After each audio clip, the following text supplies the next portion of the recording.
Hi, and welcome to the channel. Today, I'll walk you through how to use special filters and dynamic date calculations in DataChamp. We'll use a real-world example. An order needs to be shipped tomorrow to arrive at the customer's address in 2 days.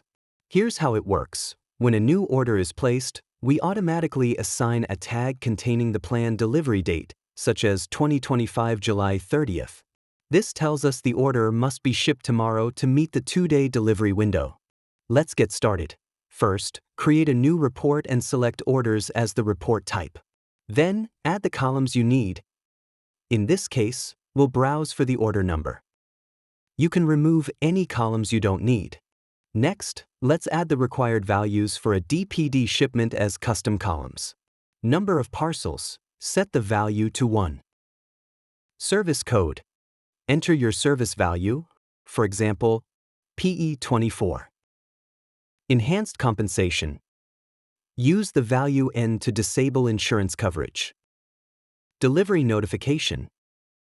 Use the value Y to enable recipient notifications. Shipping date. Set the value to addDays, date, %y-%m-%d1, to automatically use tomorrow's date.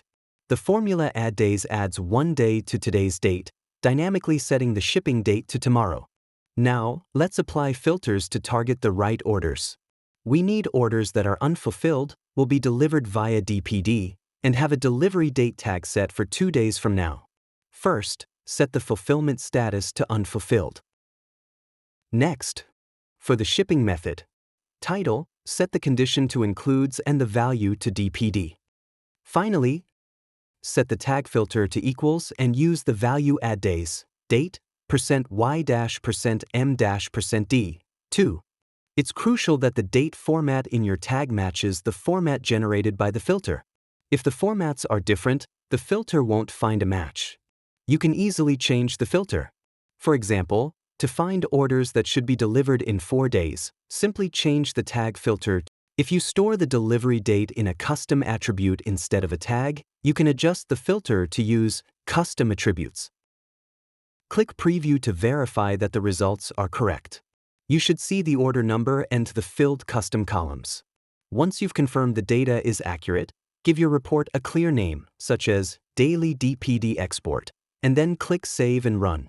And that's it. I hope this tutorial was helpful. If you have any questions, feel free to leave a comment below.